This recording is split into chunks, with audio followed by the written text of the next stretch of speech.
announcement has been paid for by the nWBro's podcast. Ladies and gentlemen, it's Blade, Big Kev, and Karlifornia. It's the nWBro's podcast.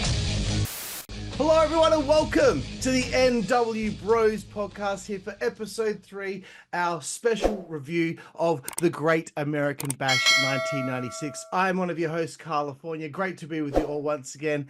And of course, I must introduce my co-host here. Once again, it's his second time here. He's the new kid in town. It's Blade. How you doing, bro? Yo, yeah, good, man. Start of a new week. Really excited that the first episode with me launched, and really positive reception so far, it seems like. So I'm looking forward to getting stuck into Great American Bash and checking that out. Yes, we want to thank everyone out there so far who have given us some great rave reviews and also some engagement and clicking on the videos that are on our YouTube channel. Really appreciate it. We're on fire, aren't we? My other esteemed co-host, big sexy Kevin Curran. What's up, bro? What's going on, man? I'm looking forward to doing this because there's a couple of bits in this show. It's quite comical again, so I'm hoping to get the belly laughs we got last week again. So looking forward to it. Yes, I was rewatching some of the things today. A lot of the stuff between the matches, and I was reminding myself of some gold. But let's crack on with it, guys. The Great American Bash 1996, June 16th, 96, Baltimore Arena, Baltimore, Maryland, USA, 9,000 in attendance. Kev, last episode, when we were covering June of 96, you had mentioned to me that you were interested in finding out the buy rate of the prior pay-per-view and wanted to compare it to what this one was. So I went above and beyond as per usual. Did you get the WCW buy rate, or did you get the WWF one? Thankfully, I double checked and I made sure I got the right numbers. But I went above and beyond as is tradition. And I've gone back to Starrcade of 95. And I'm just gonna drop these numbers here for y'all. 75,000 buys for Starrcade 95, headlined by Savage versus Flair. Super Brawl 6 in February had 210,000, headlined by the steel cage match between Hulk Hogan and the Giant. Uncensored 96 in March had 250,000 buys, headlined by that big Doomsday Cage match pitting Hogan and Savage against the Alliance to end Hulkamania, which was Flair, Anderson, and the Dungeon of Doom. Considerable drop for Slamboree 96 in May, 155,000 buys, headlined by Sting versus the Giant. But for Great American Bash 1996 in June, 170,000, so a little bit of a bump. And we're headlined by the Giant and Lex Luger, of course, but we know that the Outsiders are showing up. And I guess we take into account that also Hogan, his name is not attached to these pay-per-views. So, interesting though. Kevin, any thoughts on that? Yeah, because I think because you go to the previous pay-per-view with Giant and Sting, you're inserting Luger in there instead of Sting, and Sting's a bigger star, obviously. With the Outsiders, they're obviously going to get a bit more interest there. But I'm sure that buy rate will keep on going up as the months go on. Yep. Spoiler alert, I believe it does. Not much of a spoiler there, we know. Okay. Let's kick on with the show here, guys. The national anthem begins the show here. Sergeant Craig Pittman comes out holding the flag. Blade, have you got a favorite Craig Pittman match?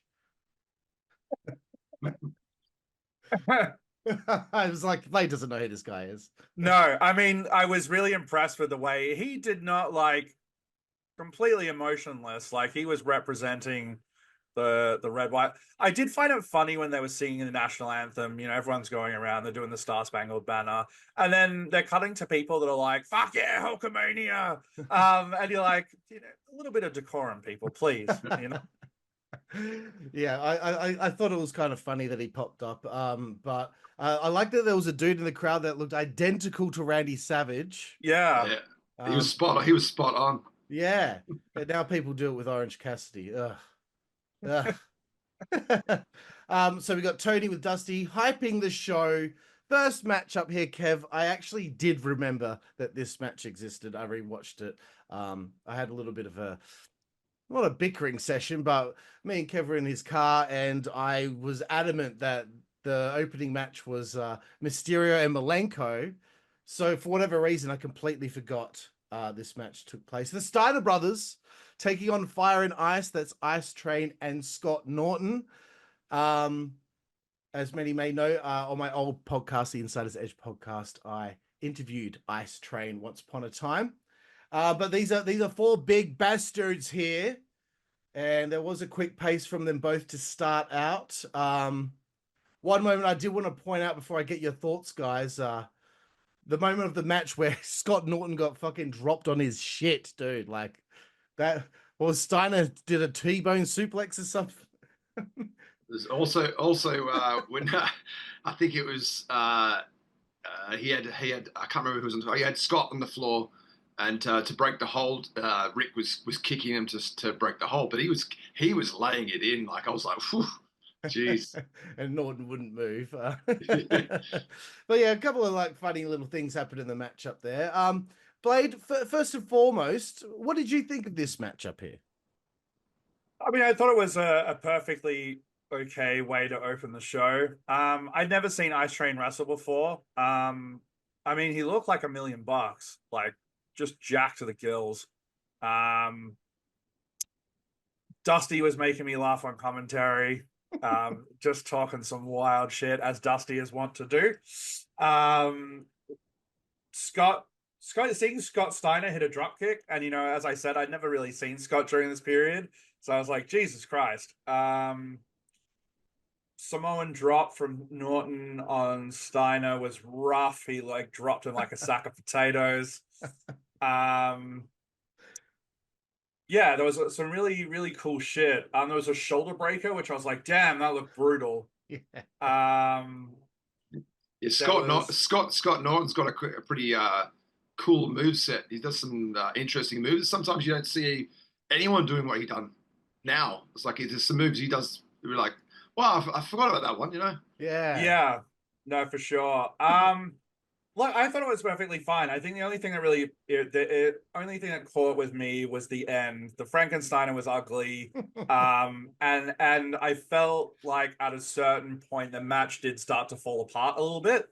And so yeah, start and middle pretty solid. Ending, meh.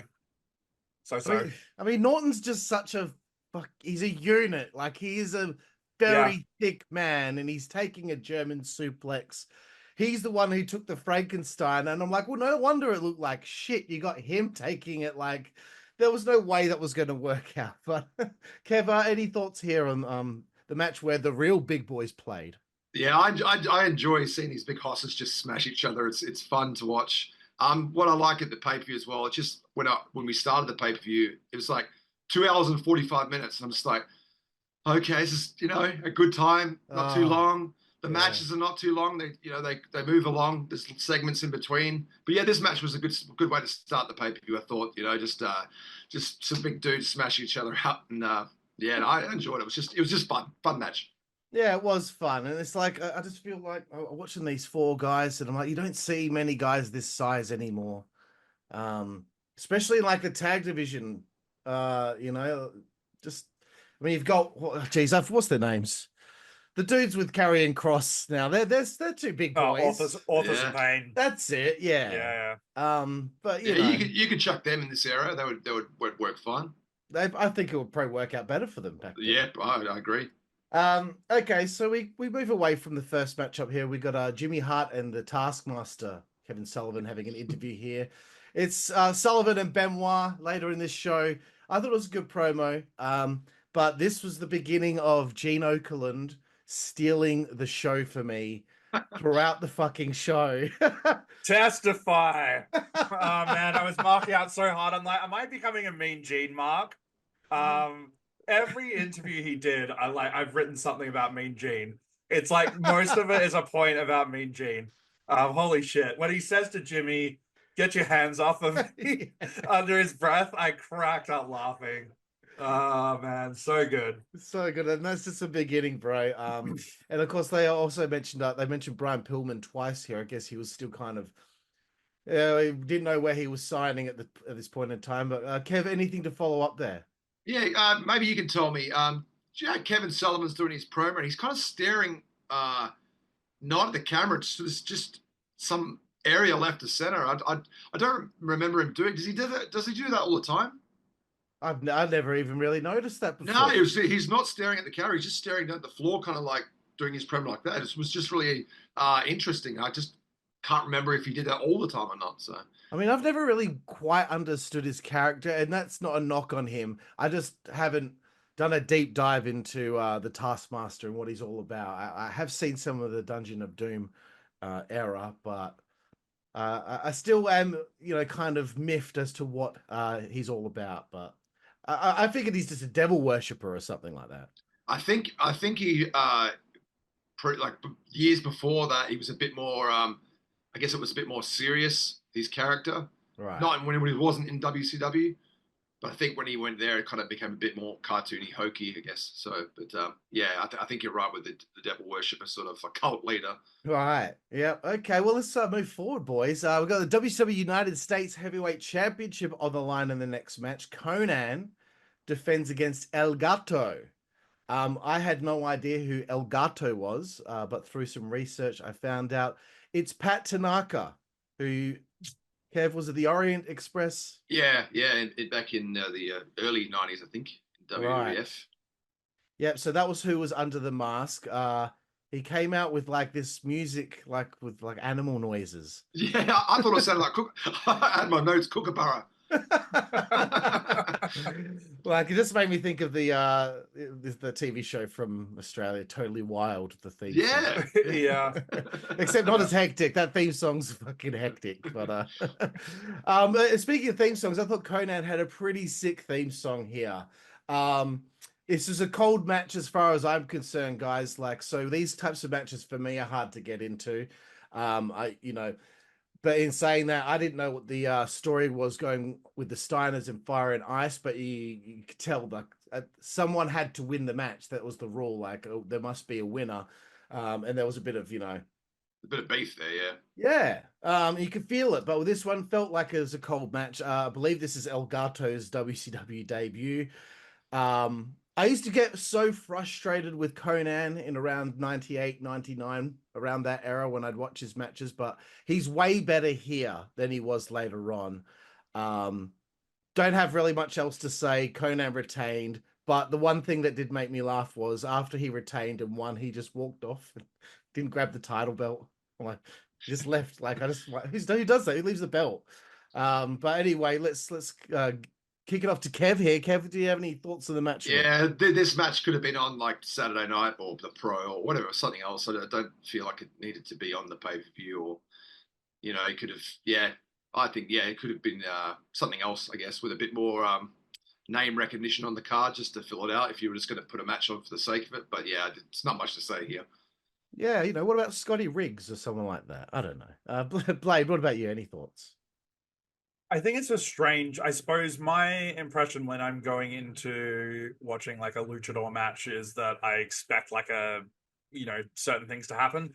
And some of it did to a degree, some cool variation arm drag stuff and whatnot. But it just never, it felt like I never went out of first gear. Nothing really that exciting happened. Maybe the coolest thing that happened was that sunset powerbomb over the top apron, but even then they botched it a little bit. Yeah. So yeah, I don't know. It for me didn't take off to the next level. And I was kind of like, yeah, it's the one I probably have the fewest things to say. Right. And for those playing at home, by the way, Blade is he's actually got his Eric Bischoff hairstyle going on this show. Sorry, Kev, were you going to say something? Yeah, I was going to say, I'm just going to touch on, because this is the nWBro's podcast. From the first two segments, we have got some future NWO members, and just looking at what they look like at this point, and what they become later on, they just this storyline and this angle changes everyone. Konnan's completely different. You know, like especially Scott Steiner. Oh my God, like Yeah. it's night and day. So it's interesting to see the future members what they sort of were before this storyline. What they were doing, yeah. I'm having a feeling that this is going to be a running theme going forward. You're going to be reminding us that this is a future NWO member, which is probably going to be nearly every match ever. Yeah. But also Scott Norton is a future member as well. But I guess in the next segment, Sting's having an interview. He's a Wolfpack member in the future. So here we go again. This was a bit interesting, this interview. Yeah, I thought so too. I rewatched it today and I was like, okay, the first time I watched it, a lot of that must have gone over my head because this time I really paid attention. So again, he's with Gene. Gene starts off talking about Lord Steven Regal and that he's a sissy, a prissy. Prissy. So, okay. They're trying to say that they think Steven Regal's gay. That's obvious. Sting comes into the fray here, guys. You know, blah, blah, blah. That ain't the way we breed American men over here. Which he says with a spray tan on and slightly feathered hair. And then this is I don't know what he was trying to say, but then he says, you can take, God, I just can't say that on TV. Take what, Sting? Take it up the ass? Is that what you're going to say? Like, there's no way. And then he's a little iffy, guys. But Sting's a guy that can straighten him out. And I'm like, they are having a match, right? Oh, God. It's just funny, like, how this flew back then, right? They're probably like, this is fine. This is fine. It's fine. We'll do it, whatever. Making fun of his masculinity and calling him gay, all good. Now watching it, and I hadn't seen it before, so through a 2024 lens, I was like, "Fuck, man, you can't say that shit. Like, this is fucked." I was just like, yeah, so awkward. I was like, "Okay, cool." I did the first time Mean Gene says is like a sissy or a frissy, and then you see Sting almost laugh. Like, there's a slight break. Like he's just gonna burst out laughing. I'm like, man, you're a grown dude. Like seriously, it's Yeah. so silly. Yeah, wild. Unbelievable. Kev, anything else you noticed here? No, just the same as you guys. It was just like, it just made me laugh. It's like, well, okay. I don't know. Maybe even like insinuated he's a cross-dresser or something as well. In between the lines, what he was saying, I was just like, well, okay. But it was, yeah. It was an interesting angle because I don't look at Regal at that point as in he's just a British dude and he's just a posh British dude. I didn't get why. And plus that angle. Yeah, because the thing is he's real nasty and he's just a pig, he doesn't come across that way at all, to be honest with you. Like I'd say Dave Taylor might be a little bit more because he's a little bit more posh with what he does, but Regal's always got that snarl on his face, and he's always looking at the crowd like they're peons, they're beneath him.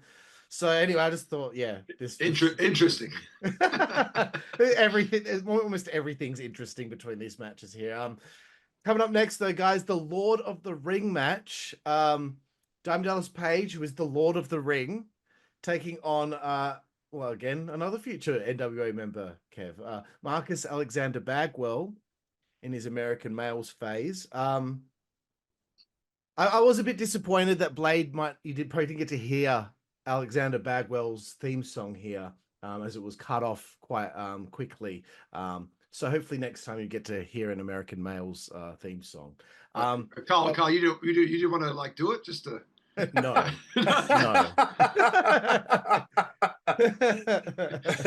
But you know what? I'm going to kick it to Kev here and see, Kev, what were your thoughts of this matchup here between a heel DDP and a young Marcus Alexander Bagwell? Yeah, this is the stage with DDP when he's got all the gimmicks. He's got the cigar. He's just got everything. He's got too much, and he's not quite there yet. DDP. He's sort of. He's plodding along. He's just finding out. He's trying to find out who DDP is, and obviously he becomes huge. But yeah, serviceable match. It's really hard to see how Buff Bagwell becomes what he becomes because at this point he's such a white meat baby face, like super like baby face, and he's got the young good looks, and you just don't see how he becomes what he does. But it's an amazing transformation as well. Yeah, it is interesting to seeing people at this point. Like, let's be honest, DDP, he had the chewing gum, he had the stogie, he was putting his hands up for the 10, and it would annoy me because he would almost do the diamond, but just wouldn't put it together. It really annoyed me that he would do that. Now, and also he's the Lord of the Ring as well. Whatever happened to this ring? I think it just disappeared, didn't it? I think they only did it this in 96 once, and that was it. Okay. Like the Battle Bowl, wasn't it? I don't know, whatever. Blade, what about you? What did you think of this? Yeah, I thought, like, in terms of a solid, like, mid card or upper mid card match, like, it was quite good. I thought there was like some pretty cool innovation in some of the match. Like, there was a clinch back suplex. I was like, I've never seen that variation. That looks cool. Some sort of like tombstone type slam that DDP did as well. I just thought there were little twists of things. I was like, I haven't seen those before. That's very interesting. I don't know the context behind the match, so it's kind of like, it is what it is. But as a standalone thing, like, yeah, I thought it was reasonably solid. Yeah, fair enough. Yeah, I don't know. There's something to do this Lord of the Ring thing. Yeah, it doesn't last much longer from what I gather. And DDP, obviously, at this stage, he's in the middle of getting that diamond cutter over. So even though he's a heel, there's too many gimmicks. The fans, you can hear it, you can feel it. They're starting to react to the move. So anyway, guys, let's move forward. Oh, another interview. Here we go. The Giant and Jimmy Hart get an interview here with Gene. Jimmy Hart starts off talking here. He's quite the character. I wrote down he would be as annoying as a dinner guest as Donald Duck would be. I don't know why. I just hate Donald Duck, and yeah, Jimmy Hart kind of remind me of that level of annoying. But here we go. Gene hits Jimmy with a slam. I wouldn't trust you as far as I could throw you. And Jimmy didn't react at all, like it's just normal for Gene to get these comments in over on the people he's interviewing. And I just love how Gene was always the straight man in a crazy world, and his comments never got him reprimanded or anything. And of course, then he cuts to the Giant, and the Giant talks like a giant. Any further thoughts here, Kev? Yeah, I just thought the Giant or Paul White was, this is so early in his career, and he's still come across quite hokey with his promos. He hasn't got that down. It's fine. It's passable, whatever, as a big scary giant monster heel. But he seems to come across a little not believable, I guess, in his promos. He seems like he's playing that role, but not really feeling it. For me, anyway. Yeah, he's really talking like fee fi fo fum. Yeah, Giant. Blade, did have anything else that you noticed? It was so weird, the cadence of Giant speaking. So at one point, I can't remember exactly what he says, but it starts off in the tone of like, I'm gonna come out there and crush you, Lex Luger. Like, he kind of just like, and then that Paul White, that weird like guttural kind of thing he has. I was like, what the hell? Like, who told him that was a good idea? I was like, it's ASMR, but like of a totally different variety. Wild stuff. It's adding to the interviews of the evening. Like, they're really, to me, the standout. Everything has just a little bit that I'm like, why did we do that? on that note as well, like, that's what's one thing I noticed as well. It's really enjoyable how they kind of just go from match to a little bit interview here throughout the show. It just makes it move faster. And now I notice in the wrestling nowadays, we get a lot of matches back to back to back, and it's kind of a little bit tiring sometimes when this matches are so long. Where this kind of just breaks something up. There's something funny. You kind of laugh at it. It just keeps on churning on, Yeah. That's a good point. That's a really good point. They used to do this so often back in the day, and it helped build the heat to the matches later on. Nowadays, WWE will have a match, and there will be like 25 minutes between that and the next one finally taking place, because plod along so slowly. And how often do you really see that live backstage interview before somebody goes out there? You know, it just doesn't seem to happen anymore. So it's kind of like we're going back in time here, and we're finally remembering what it was like. Okay, WCW World Cruiserweight Championship. The next matchup here, Malenko versus Rey Mysterio. Before I throw it to you guys, bit of backstory here. Everyone was apparently laughing at Rey all day because he was so little, and this was his debut. And then this is debut, is it? Oh, yeah. Wow. And then the match got a standing ovation when they got to the back. So all day Konnan was telling people, you can laugh, but wait, just wait. So I thought that was a little interesting tidbit to throw it out there for you guys. But Blade, let's start with you, bro. What did you think of the Cruiserweight title match? I mean, it was the match of the night. Holy shit. Like, I think I put here, crisp and clean like a cool drink on a hot summer's day. Every goddamn thing that they did was so tight. Yeah, like I was blown away. I mean, we know Rey, Hall of Famer, like absolute legend. And Dean, I mean, my introduction to Dean, and because I got into wrestling in the early 2000s, like this was, I think, not too long after he transitioned to WWF with the Radicals, and stuff like that. And it felt like he was kind of on a downward turn at that point a bit. So I wasn't seeing him much on TV at that point in time, and was aware that, like, historically he was a great wrestler, but he wasn't seemingly getting a lot of opportunity there. So to see this, I was like, damn, like just super impressive. I can see why they got a standing ovation. Like, yeah, huge. Right. So the Malenko you're aware of is the post, or the kind of the prior to the invasion, prior to the end of WCW when they jumped ship. He was probably on Sunday Night Heat a lot with the light heavyweight title. That's probably what was going on. Yeah. But yeah, cool to see that you got to see what he was like back then. Kev, got any astute thoughts here, bro? Yeah, I was actually interesting to watch this because how long Dean Malenko had him on the mat, just in the headlocks, and the pace of it was really slow for the beginning, and obviously it built up towards the end. But that springboard from Rey off and the flip, that was so cool. But like Blade said, as a wrestling matches, and technically these guys are like kind of the crispest performers of the night in this match. It wasn't my match of the night, but it was definitely like, as a pure wrestling, you want to watch this is what you'd have to give this one the marks for it. Yeah, I mean, for me, it was pretty close to being, but there's another match that I preferred. Dean was always so neat and tidy in the ring, as Blade said. And I wanted to say this: the difference between this and today's high flying match is that, one, they actually attempt to actually make contact. Two, dives are based on happenstance and not waiting to catch somebody. And three, it still comes across like a fight. The pacing was good. They let it breathe. They don't go a million miles an hour the whole time.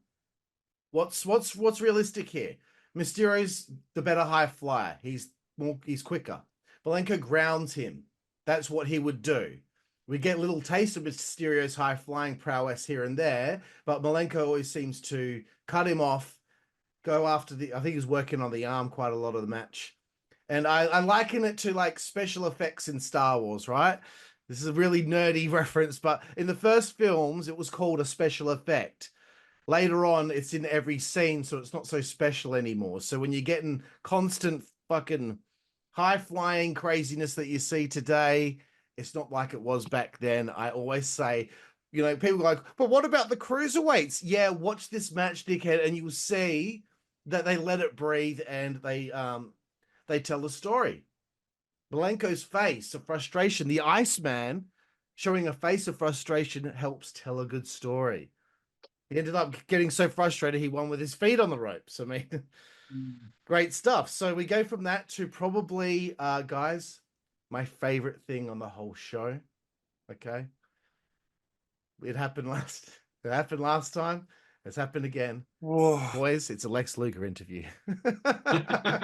Context. In the last episode of the nWBro's podcast, Lex Luger was chastised by the nWBro's for saying WCW instead of WCW. His fine form continued at the Great American Bash, when he flubbed a line once more, making him not look so much as the total package, but more like the total fuckwit. He went and did it again, boys. He did it again. He's very calm, starting off here with Gene. Talking about the Giant, and he's focusing on the Giant later on, the ring later on. He's not all there right now. His mind's in the ring. It's on the Giant. He names his championship, and then he says he says he's got good pride in that. I was like, did I mishear that? I was like, did I mishear him say pied? And then he says, a lot of pride. I was like, not again. Because like he says after that Giant, and he pauses because he's thinking, fuck my life again. It was such a long pause. Yeah. And I'm just thinking, man, it must be so annoying to be on live pay-per-view to get the smallest thing wrong, because he seems so focused on the promo, not fucking it up this time. And he said pied. To get the smallest thing wrong, and knowing thousands of people are watching at home, probably all jumping down your throat. Pied? And to be a four-time U.S. heavyweight champion, and to be currently the world television champion, and currently the world tag team champion, I take great pride in that. A lot of pride. Did you say pied? Rewind that. I take great pride in that. A lot of pride. Pied? Giant. Pied? What a fucking idiot! Anyway, so okay, that had me fucking laughing so hard. But when he exits the scene here, Lex has just said he's got a belt around his waist, he's got a belt on this shoulder, and God willing, by the end of the night he'll have a belt on this shoulder. And as he walks off, Gene says, "I'm gonna have a belt when all of this is over with." Like, what does that even mean? Like, how did you get that in there, Gene? I'm gonna have a belt. What? No. Oh man. And it's not like it. What's he referring to? Yeah, I thought. What you mean? Yeah, what's that? Is that it? It's almost like he just throws stuff out there. Like, let's see what I can get away with. Like, you know? maybe have a belt back there. Maybe it had a different saying. Like, I'm gonna. I don't know. I can't possibly think. That's what I go first thing is go having a belt. Yes. Man, I was in tears. He's too good. He's too good. Yeah. Oh man. And just Lex. God damn it. Like, dude. And then, so you hit on the things I want to talk about, and then I just at the end, because I always run a live commentary with my notes. All I've written is woof. He just, oh man, I feel so sorry for the guy. He looks like $1 million, but holy shit. Like, I felt like he was talking slower than usual because he didn't want to fuck anything up this time. And I have a belt around my waist, and he's like looking down. He's like, and then I got a belt on this shoulder. And he's like, "Fuck, what's the next one?" It just, yeah. Oh boy. Oh mate, his mind was on the ring and the Giant, mate. So that's it. Come out with a disclaimer just in case you fuck up your promo. All right, let's move forward, guys. We've got a singles match here. John Tenta, formerly known as the Shark, former member of the Dungeon of Doom.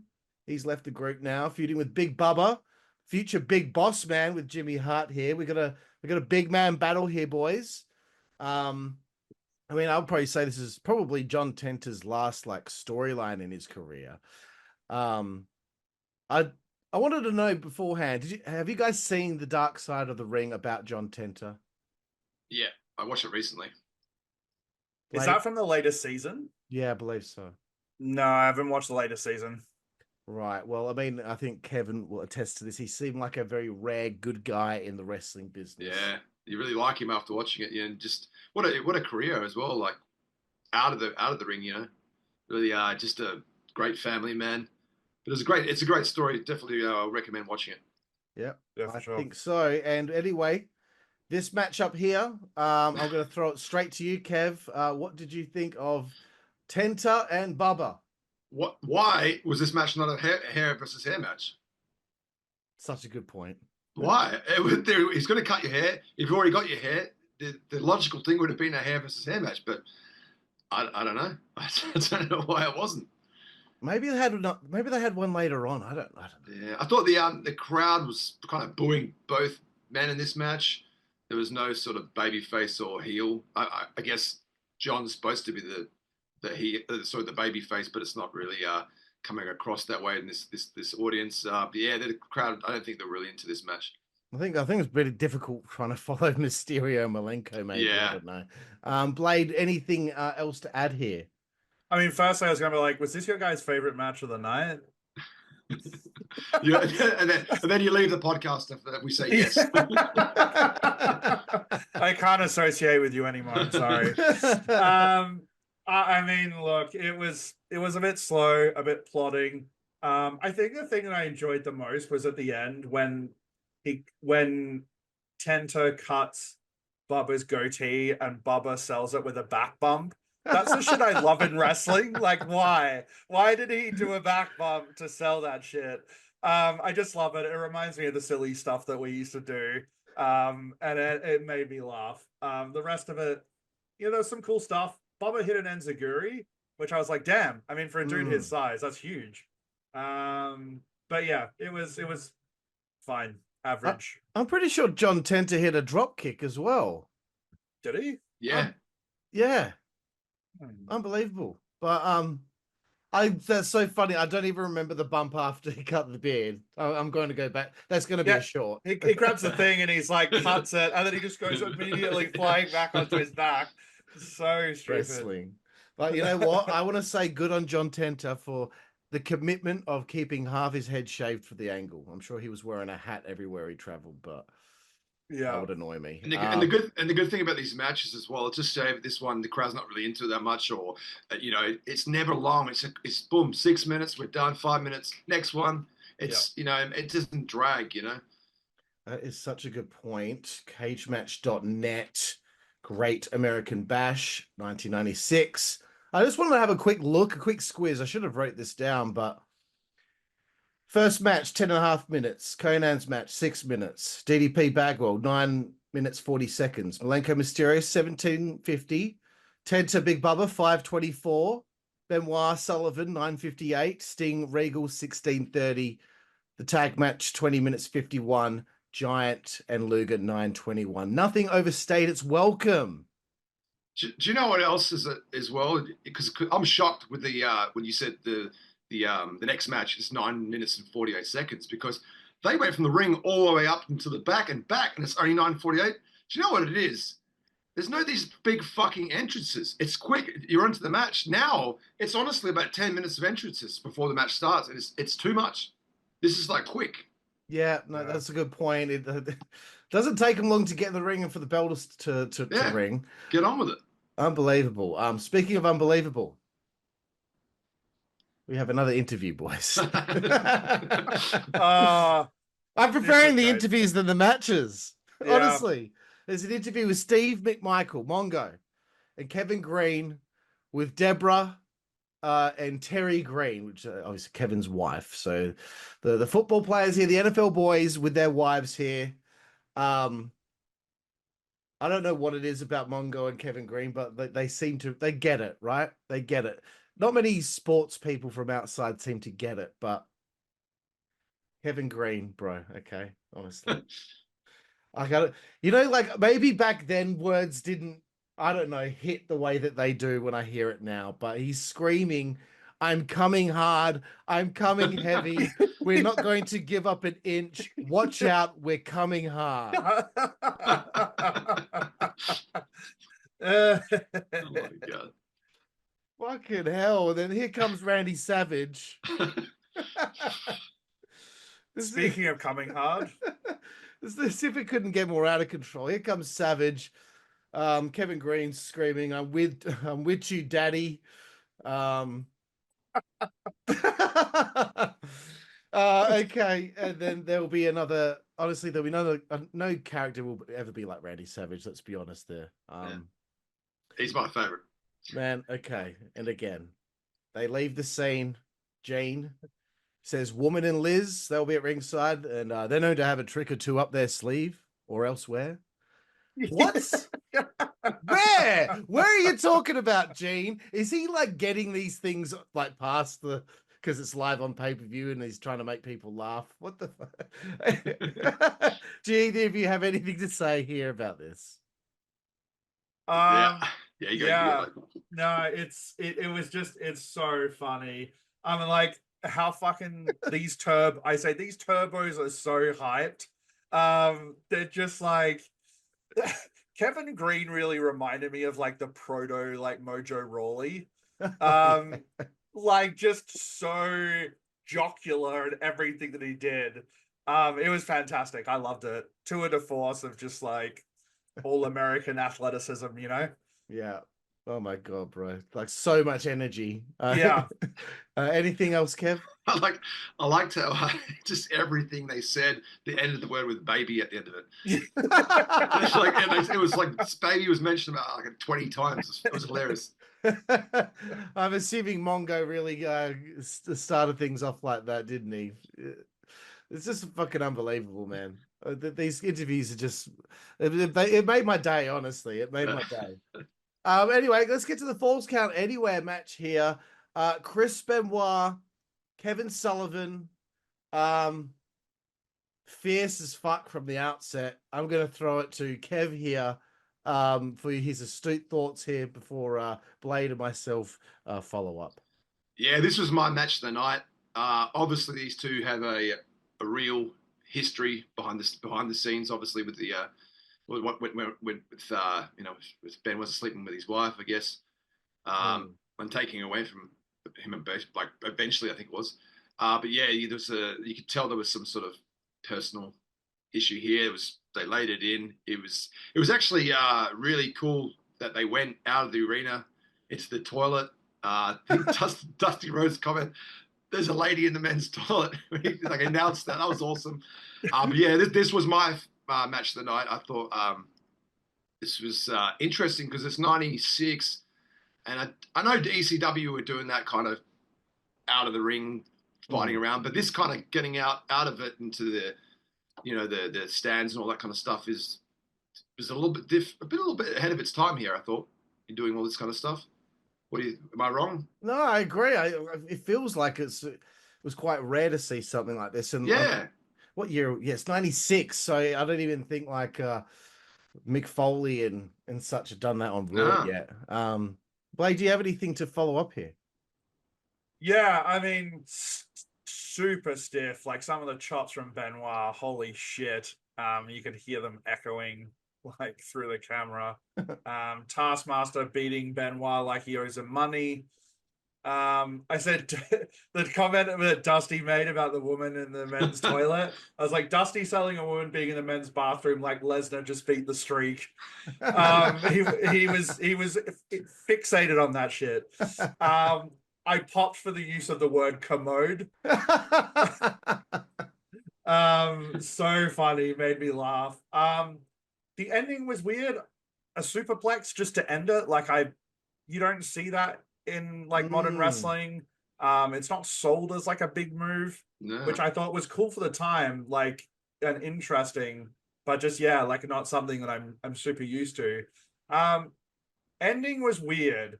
I was like, how did the Dungeon of Doom not use their numbers to surround Arn and Benoit? Because there's 4 of them, right? And so they're in the ring, and I'm like, why did they not just, if they were going to get them, attack them from all sides? Instead, they like let them go out.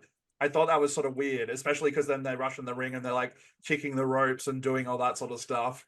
I'm like, it just looks. I think by memory that maybe Carl might know as well, but I think by that time, I think there was almost disbanding and there was a bit of friction there. Is that maybe what was happening? I don't know. It was kind of like they'd been kind of working together, but there's been this problem with Sullivan and Benoit, but they were working together to try and end Hulkamania. Right. So I think there was still like I don't know, something going on with Anderson and Sullivan. And then Anderson showed his true colors here and the Horsemen. I don't know. I love that. I love that when he pulled him off. He ripped off Benoit and he starts kicking shit. Out. So I was like, come on, let's do it. Get in here. Oh, that was so cool. That was really cool. The crowd really seemed to pop for that. Yeah. It's like the typical Horseman style beatdown. And it's kind of interesting seeing like the Horsemen doing this kind of beatdown just before the NWO come in and kind of steal that from them. I did have some notes that I wrote here. They're not burning us out on the show. It's just an easy watch. I get tired of 20-minute matches. I get tired of 25-minute matches, and there being like at least 4 or 5 on the show. This is nice. I think you're getting a variety of matches as well. The big hosses beating the crap out of each other in the beginning, and then you get the Malenko Mysterio matches, which is completely different. And then you got this is kind of like completely different again out of the arena. You got a bit of variety as well. Different flavors. Yeah, that's what makes it not burn you out, because we only had one Cruiserweight match on the show. Yes, there was a Konnan match, but that was more like trading holds and arm drags and things of that nature. You got this brawl here. You got the big boys. You got the tag team match with the big boys throwing each other around. Like, everything feels fresh every time something pops up. If I was watching this as a kid and I saw them going into the toilets to fight, like, that to me is like, that's so exciting and entertaining because it was rare. You never saw things like this. I have no idea how Chris Benoit is not like his head's not sore after that shot with the chair. He made it look so like vicious, like he's taking that chair to the head from the slab from Sullivan. That was like, yeah, that did look pretty rough. Hey,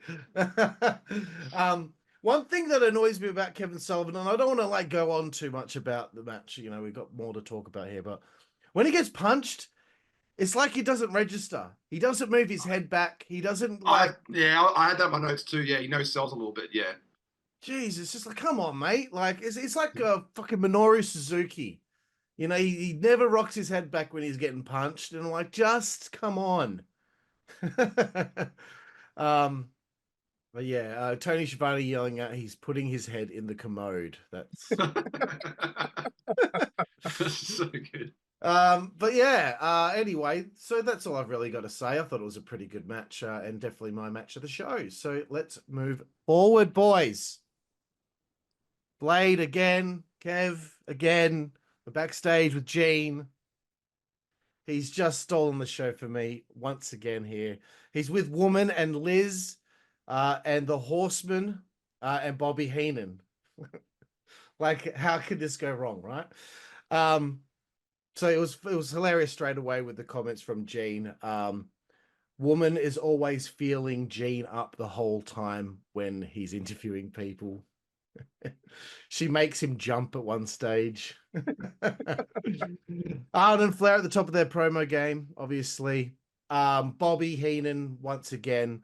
I'm a man, and my feet are on the ground, and my head's right here. What are you going on about, man? Blade, do you have any thoughts here? Yeah, I mean, Mean Gene, funny as hell. This was another one of those ones, and it reminded me a little bit similarly to when we talked about last week with Macho Man and Lex and whatnot. Was that there's just too many people in this promo. One point, Flair starts talking, and you actually can't see him.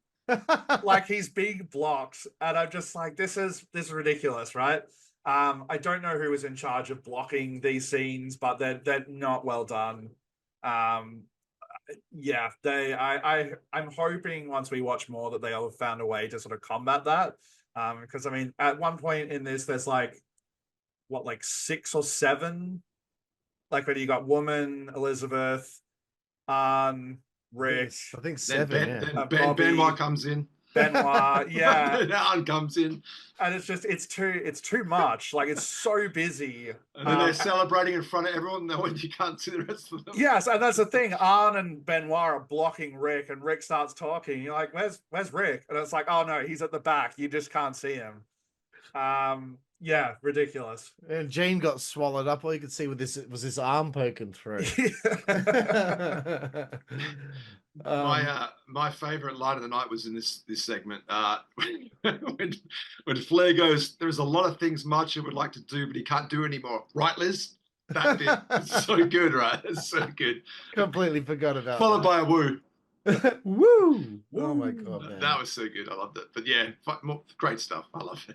Yeah, it's just not getting old. And there's so many interviews. It's really good. One, I wanted to bring this up because I thought it was kind of poignant and a little sad.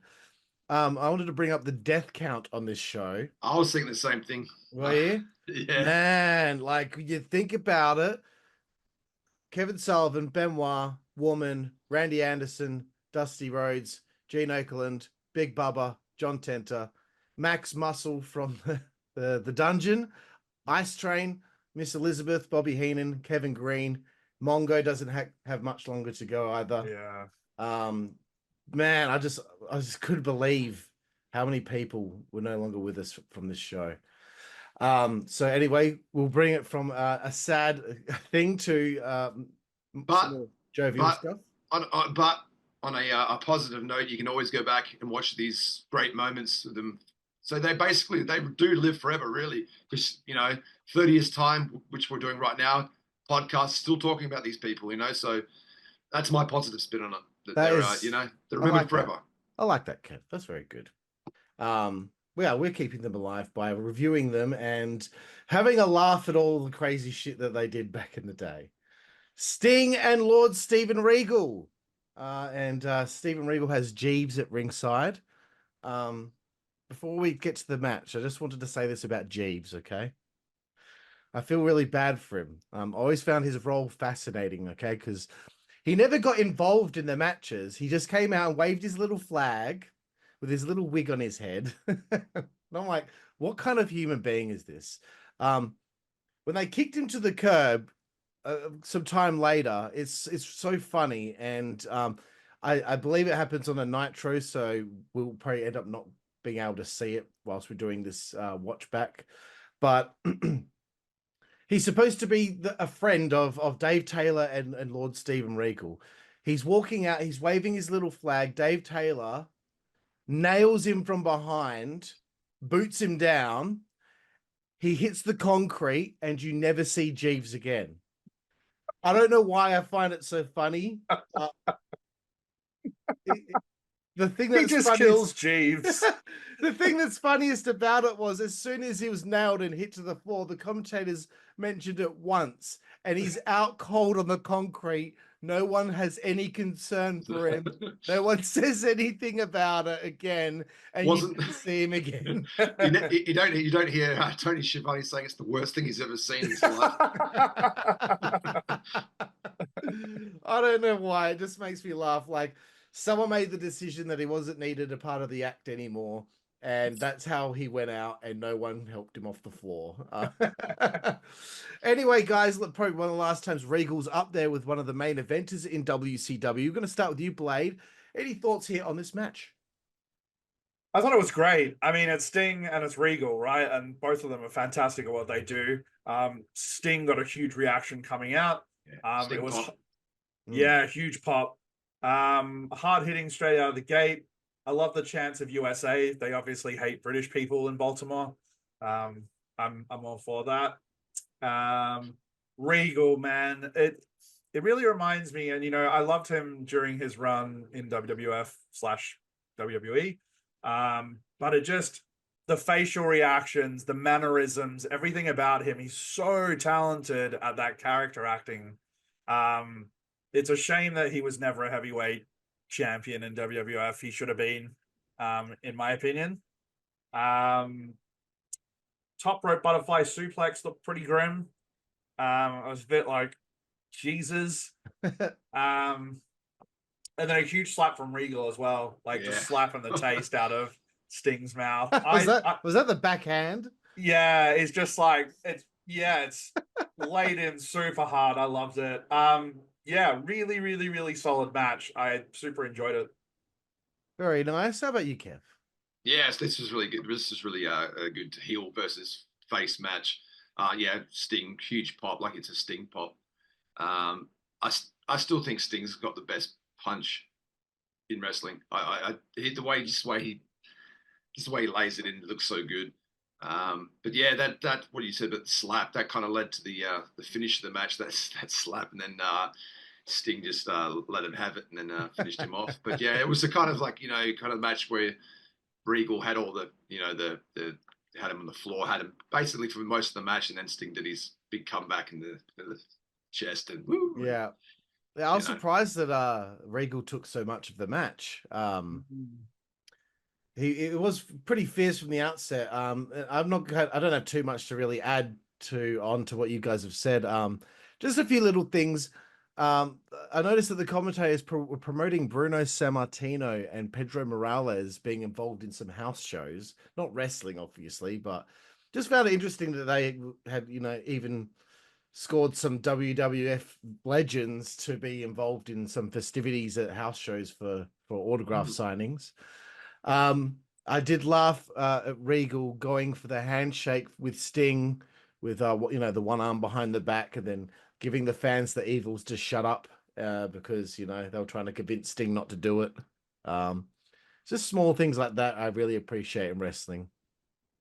A comment from Dusty Rhodes on commentary. How come you were sitting this close to me in this booth, to Tony?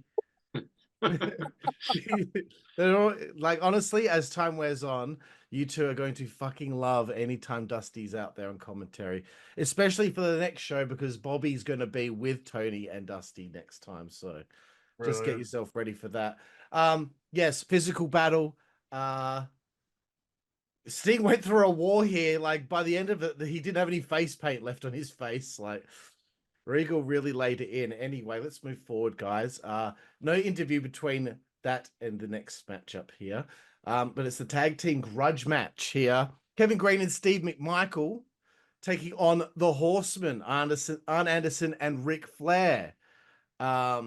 This might have been Bobby Heenan's last moment or stint as a manager. I don't know, but I don't remember him doing anything like this after that. Kev, I want to throw it straight to you, and you let me know what you thought of this match. Yeah, it's a fun match, and it probably went. I was actually surprised how long it went, considering you've got some like Kevin Green is not really a wrestler at this point. He's probably just a bit of training to. Had he had a match at this point, or is this his first one? I think it was his first time. He did a really great job for someone coming from the outside in. He actually Mongo ends up being the wrestler, but I think probably Green had more potential to be better than him. Yeah, just a fun match, and a lot of dirty tactics, from the outside, from the heels, and a lot of the classic stuff from the outside. And I thought it was cool. The swerve at the end with the briefcase and the money. That was a cool little swerve. But yeah, it was a fun match, and it had a little swerve at the end, which is always fun. Yeah, it was cool. Blade, what did you think here? Yeah, it was awesome. Nobody makes an entrance like Nate. I mean, just when the 2001 Space Odyssey music hits, I'm always like, hell yeah, strap yourselves in, boys. Love it. Savage got a huge reaction coming out. I mean, obviously, from what I've gathered contextually, he had been like banned from wrestling up until this point as well. So I guess there was probably a scarcity of seeing him on TV like week to week. So yeah, huge reaction for him. It was fun. Just the classic stuff. Flair stomping out of the arena after Green does like the Nature Boy strut made me laugh, and then Flair flips out and starts stomping up the aisle. That's right, yeah. It's so good. Waving his arms about and just like walking out. Great stuff. Reed made me laugh so much because there's a point where he gets the shine and he's coming and he's hitting all this stuff, and after everything he does, he goes, and like if you watch it, like everything he does, there's a clap afterward, and it's just like it really like it got caught in my head, and then there's just this loop of him clapping after everything he does. I thought the ending was great. Like Kev said, it was cool with the swerve with the money. The boys botched the briefcase hit to the head. There was a second or two long pause where they're obviously like, and then he like hits him, and I'm like, it's just stuff like that I'm like, this is cringy, and it's wrestling, it's fake, so like you got to make, like it brings you out of that reality a little bit more. But yeah, I mean, like I thought it was entertaining, and for two guys that don't have a ton of wrestling experience, like both Green and McMichael, like did a pretty solid job. Yeah, no, that hesitation from Mongo with the brief, that is so Mongo. Like that's just so Mongo. Like wasn't surprised that he would, Wasn't there like a Twitter page dedicated to his botches? He was fucking terrible, but he's so entertaining. He always makes me laugh. Yeah. But look, they kept it simple to shine the footballers here. You get these classic kind of things that you expect in a Flair match, him trying to run off, Savage stopping him. Bobby Heenan's out there, he's getting up to all sorts of mischief. I think there was a slight little kick that he gave Mongo at one stage. So it was enjoyable, and usually stuff like this doesn't go down well, but at this point in time, I guess fans weren't so the way that they can be these days. Don't have much else to say here. The Horsemen seem to reign supreme kind of on this pay-per-view here, and it might kind of be the last time that it's really, pushed this hard on WCW programming. So I thought it was interesting. I think we may have missed it, but wasn't it Arn said in that promo? I think earlier on where he said there's a war going on. So he's kind of, I thought that was a little tidbit that they're sort of understanding what's going to be happening, and I guess they're together to combat that, I guess. They're aware. Yeah, they're aware that something's coming. One other thing that I really enjoyed, because obviously Bobby Heenan before this has been, mortified of having to deal with Savage and all that. Savage had been knocked out after this as well. Bobby Heenan was just beaming. He was so happy. Anyway, so guys, look, I know we already covered the Outsiders coming out with Eric Bischoff on the last episode. And if you haven't seen it, please, everyone, check out episode 2. Don't know why you're at 3 if you haven't watched 2. Do you guys have anything else that you want to add? I don't know if you watched it again, but I certainly did watch it again. I did. One of the things I didn't see the first time, just because I wasn't able to, I think, potentially get my hands on all the footage. I thought it was really cool to see Tony leave to check on Eric, like from the commentary. I thought it just made it seem more legitimate, and you don't see that in like current programming or any programming that I'd seen, back in the day. Commentators never left the position. It was like you're almost stationary there, regardless of events. I thought that was really cool. And then to sort of have Dusty monologue to camera a bit just made it seem like it was an actual incident that had happened, which, gave it, I guess, a much more sort of grim atmosphere to the whole thing. I did laugh, though, because he does this massive monologue. And I'm like, wow, that's cool. And then he immediately calls across to the wrong person. And apologizes for it. And I'm like, God damn you people. But no, it was still, I thought that part was interesting. Lucky for Dusty, that had just happened, so it's like it kind of gives him a free pass. Like what he just saw was so devastating that of course he got the wrong name. kind of adds to it a bit, he makes a mistake. Very kind. One thing I did notice that didn't notice the time before was when Eric introduced them out onto the stage, the way he was like rolling his eyes like they were wasting his time. I didn't really notice that the first time around, or the other 500 times I've seen this happen. And who would have thought at this stage that they still didn't know Hogan was going to be the third man? Like it hadn't even been decided yet that Hogan was going to be the third man. I think that's pretty nuts.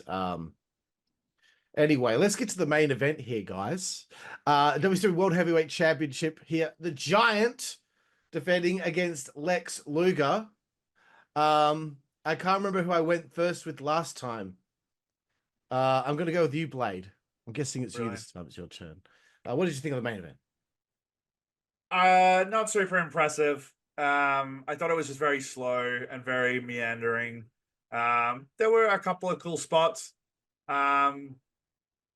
Luger managing a left Giant is very, very cool. And, you know, obviously we'd see that repeated much later on down the track. Couple of botches, which sort of didn't really help. I did find it interesting. It felt like late in the match that the crowd actually really got behind Lex, which was cool to see. Yeah, and the choke slam from Giant this time, actually good. Not awkwardly putting him down like a little child. Yeah, I don't know. I didn't have particularly a lot to say about it. It was really, I mean, you said it was like about 9 minutes, so very short. I don't think they had great chemistry. You know, I guess at this point, Giant's still trying to figure things out, and Lex has never really been the most agile or mobile of people. So I think it's just in terms of their two styles, clashed a little bit. Right, I'm starting to get a sense that Blade's the more he sees of Lex Luger, the more he's not enjoying Lex Luger. It's an interesting package, right? Because you're like, this is a guy, and you know, when you're talking about, especially, you know, knowing the Vince McMahon logic of things, where it's like, he looks great, 6'4", 250 pounds, like great aesthetic, terrible on the mic, slow in the ring, like it's not. And you've got guys like Hulk Hogan and stuff who are already doing this, and they've got things that are putting them above. Like I can see why he never really hit, I guess, the peak of what they expected. You know, especially on that wave when they were trying to use him as a replacement as sort of Hulk 2.0 with the Lex Express and all that sort of stuff. Yeah, I don't know. I guess I can say I'm not a huge Luger fan. Fair enough, bro. Well, Kev, how about you? What did you think of the main event here? Yeah, it was an interesting bit at the beginning of this match how Luger went down to Eric Bischoff also and checked on him. I noticed that as well. Yeah, the match was just, you know, it was it was what it was. I think probably if they had this match and then the Outsiders finished the show with that powerbomb, that would have probably left the show on a higher note than what it would have did with this, because you kind of see in the background when this match finishes, everyone's just leaving. Like it's just okay, see ya, gone. Let's rush the hell out of here. There was no. It kind of ended the show on a bit of a okay, you know. Yeah, that's a good point. Maybe Bischoff should have come out before the main event and said, I don't know, they're not here yet. I don't know if they're even going to be coming here. They maybe do the main event and then maybe they show up and do this thing with Bischoff and go off the air like that. Maybe that would have been better. I thought the way Luger got the Giant in the torture rack was quite creative. How he's had him in the corner, was kicking the shit out of him, and then he kind of got him up there, and he's kind of collapsed. That was quite creative. But yeah, it was you know, it is what it is. That match, it was. But yeah, as I said, probably if you swap those two things around, I think the show would have ended on a higher note. But overall, yeah, what can you say? It was enjoyable. It was an interesting finish. You know, looked like Giant crushed his skull. But obviously Giant was still pretty green, so they needed to keep it simple. Anyway, there we have it. We get some credits to end the show. They always used to do that back in the day. But guys, that's Great American Bash 1996. And I know we've gone some time here now, but there's something that we need to we need to have a look at, and that's finding out, what did Dave Meltzer say?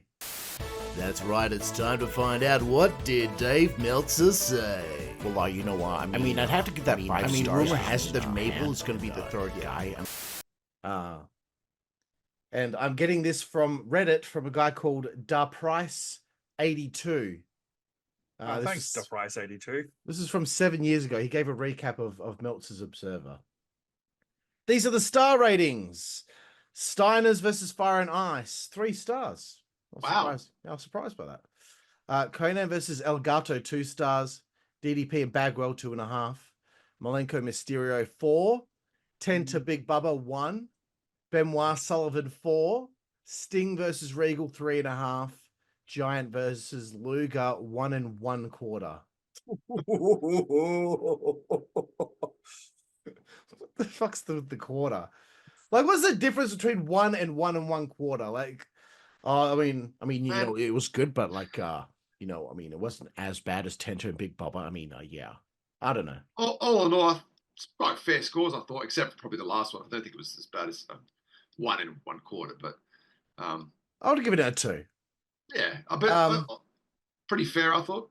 Yeah, not too bad, not too bad. See, everyone out there, we're not just doing it to pick on him. Like, we just agreed pretty much with him.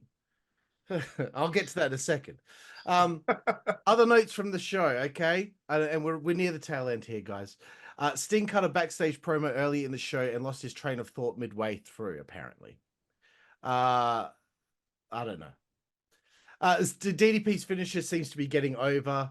Rey Mysterio debuted and stole the show with Malenko, but Meltzer thinks it was a mistake to debut a potential star like Mysterio and have him lose. He lost here and he lost on Nitro the following night out of the gate. I can't stand people who seem to think that you can't debut with a loss. Like, not everyone has a fairy tale beginning. It's okay. You can only go up, really. Yeah, what's the big deal? I remember once I suggested that Adam Cole in AEW lose his debut match to Frankie Kazarian because he slipped on a banana peel. And they're like, you can't have him lose his first match. I'll fucking throw a pair of nuts, bro.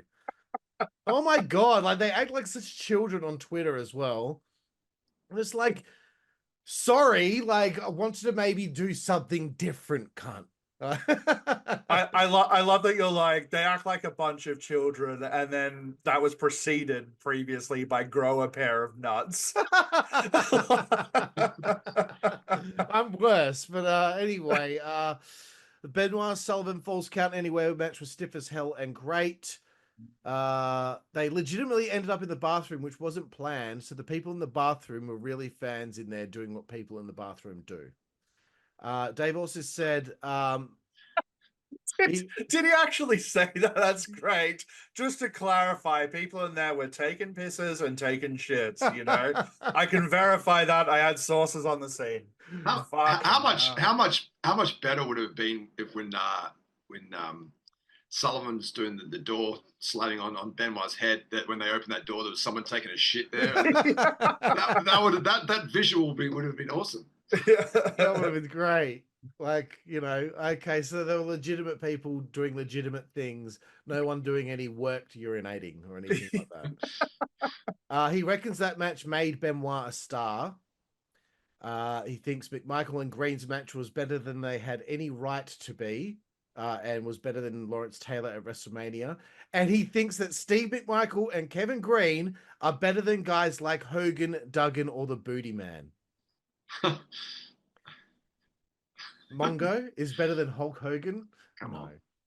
Come on. And he thought the McMichael heel turn was very well done. That's it. That's all Dave Meltzer had to say there, guys. Any extra thoughts here on what Dave had to say? Fair. It's a fair critique, I guess. Yeah. Not too much horse shit, I don't think. No, the ratings seem reasonable. Like, you know, what he said was interesting. I'm still laughing a little bit on the inside about the toilet legitimacy and confirming people's 1s and 2s. But yeah, I don't like the fact that I've just agreed with Dave Meltzer on things. I feel weird. And Well. I'm kind of glad this is the end of the podcast in a way, because then I can go and figure that stuff out internally. Okay.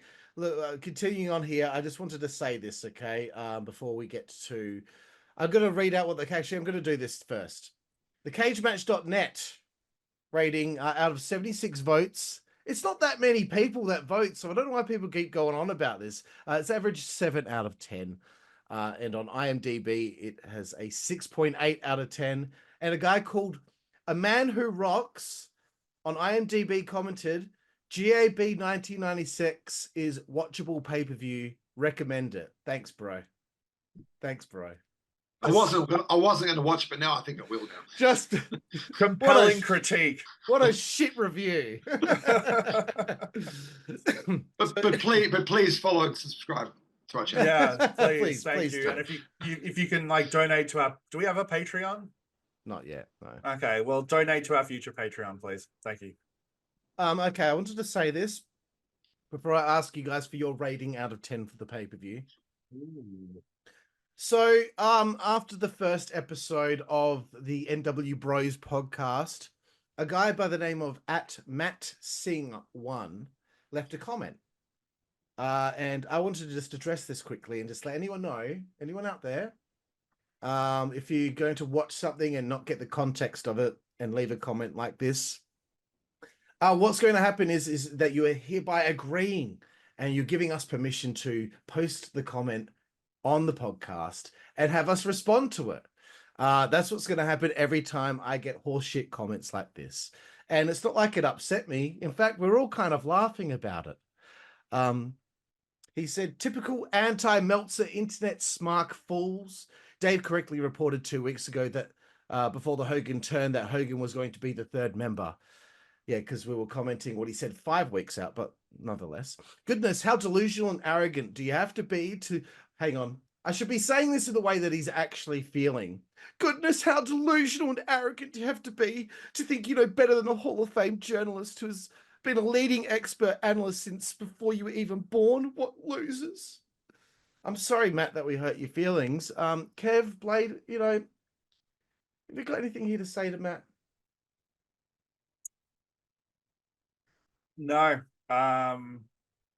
Thank you for watching our video, because what it means is we get views and we get comments, and that means that our stuff gets out there.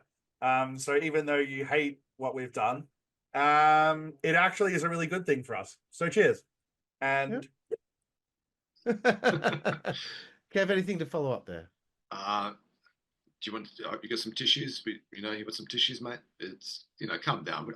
There was no Meltzer bashing. We just we're just reading his own words. What's the problem here? That's all we're doing, reading his words, and we just thought it was humorous that he thought that maybe Lex Luger was going to be the third guy in the team. Well, the origin of the segment sort of came. I just said it would be interesting to know what the dirt sheets were writing at that point, or what their guesses were going to be, or their news, and that's all I said. And now we just picked Meltzer because Meltzer's the head honcho of all that, so we picked him. We could have got Keller maybe, but we went with Dave. So in a way, we're talking about Dave. We're honoring Dave for you. I'd really love to just add in a small, if we can harken back just a little while ago to when we were talking about Mean Gene, Matt saying, "You a sissy? You a prissy?" Yeah, that's what I think. I'm gonna throw it to you guys. Who's your MVP of the show? Oh, does it have to be a wrestler? It could be anyone. Mean Gene Okerlund. Mean Gene Okerlund. It's hard not to agree with you. Yeah, so Mean Gene. He's got all three. Let's go, baby. I mean, obviously the Outsiders really had an impact here, but Gene, when you watch this back, fucking hell, bro. Okay, guys, I want to get you to give me your rating out of 10 for Great American Bash 1996. Let's start with you, Kev. Yeah, I think a 7 out of 10 is probably a pretty fair score. Blade? Yeah, I was going to say 6.5 to 7. Yeah, pretty solid show with a couple of lowlights, but not many. I'm going to give it a 7 1/4. A 7 out of 10 seems, that's pretty. It's kind of like middle of the road for me. It's not amazing, but it's not bad either, and I enjoyed myself very much so. So again, I want to thank you guys for joining me here with a look back at the Great American Bash 1996. Kev, again, starting with you, where can everyone find ya?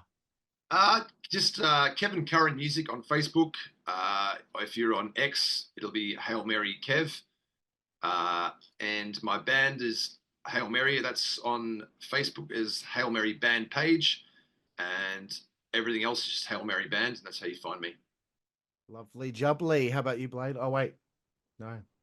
No, you can find me on the nWBro's podcast. And that's it.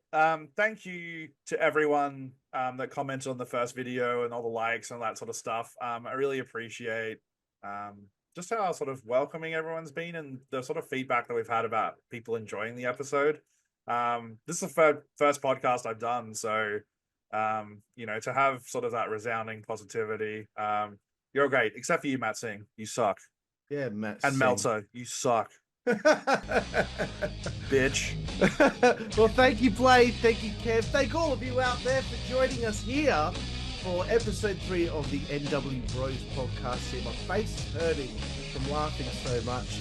But also our look back here at Great American Bash 1996. So from me, Blade, and Big Kev, we will see you guys down the road. Thank you.